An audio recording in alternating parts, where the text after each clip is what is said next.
Sari fold பண்ணும்போது நிறையா pleats எப்படி எடுக்கணும்னு சொல்கிறேன். ஃபஸ்ட்டு வந்துட்டு சாரியை வந்து உள் பக்கமாக பார்த்து ஓப்பன் பண்ணி வச்சுக்கோங்க. டேபிளில் வச்சுட்டு ஃபஸ்ட்டு அந்த மேல் கரை பார்டர் இருக்கு இல்லையா, அதில் ஒரு கிளிப் பண்ணிக்கோங்க. அந்த பார்டரில் இருந்து அதான் கைட்லைனாக வச்சு ஃபோல்டு பண்ணி அங்கே ஒரு கிளிப் பண்ணிக்கோங்க. இதே மாதிரி ஃபோல்டு பண்ணி ஒரு அயனிங் பண்ணிக்கோங்க. அயன் பண்ணால் தான் அந்த நல்லா ப்ரெஸ் பண்ணிங்கன்னா தான் அந்த கைட்லைன் வந்துட்டு நம்மளுக்கு தெரிய வரும். அதே மாதிரி உங்களுக்கு எத்தனை ப்ளீட் வேணுமோ அந்த அளவுக்கு நீங்கள் வந்து கைட்லைனை வச்சு ஃபோல்டு பண்ணிகிட்டே இருங்க.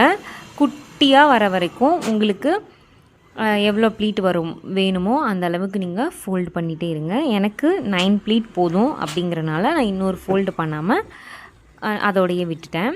ஃபோல்டு பண்ணிவிட்டு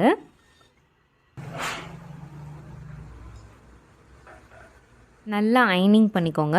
அப்போ தான் அந்த லைன்ஸ் வந்துட்டு நம்மளுக்கு ப்ளீட் எடுக்கிறதுக்கு ஹெல்ப்ஃபுல்லாக இருக்கும். அதை எடுத்தோன்னையும் விரித்து வச்சுக்கோங்க. எப்படின்னா முன்பக்கம் சாரியோட முன்பக்கம் பார்த்து ஓப்பன் பண்ணி வச்சுருங்க. அப்புறம் அந்த முன்பக்கத்தில் இருந்து அந்த கார்னர், அதாவது நம்மளோட ரைட் கார்னர்லேருந்து ப்ளீட் வந்துட்டு அந்த லைனாக இருக்கு இல்லையா, அந்த லைனை வச்சு நம்ம ஃபோல்டு பண்ணிகிட்டே வரணும். இது ரொம்ப ஈஸியாக இருக்கும். உங்களுக்கு ஈஸியாக சீக்கிரம் குட்டி குட்டி ப்ளீட்ஸ் வந்துட்டு வரத்துக்கு நல்லாவே ஹெல்ப்ஃபுல்லாக இருக்கும்.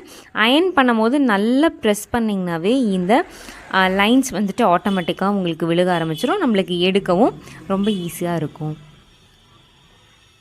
அதை நல்லா அரேஞ்ச் பண்ணி பின் பண்ணிவிட்டு பார்த்தீங்களா எவ்வளோ சின்னதாக இருக்குது. இத்தனைக்கும் நான் 9 ப்ளீட் தான் எடுத்திருக்கேன். நீங்கள் உங்களுக்கு தேவைன்னா 10, 11 இந்த மாதிரி எடுத்துக்கலாம். அவ்வளோ அழகாக வரும். இது ரொம்ப ஈஸி மெத்தட். மோஸ்ட்லி எல்லாருமே இந்த மெத்தட் தான் யூஸ் பண்ணுவாங்க. நீங்களும் ட்ரை பண்ணி பாருங்கள். Tata, bye bye.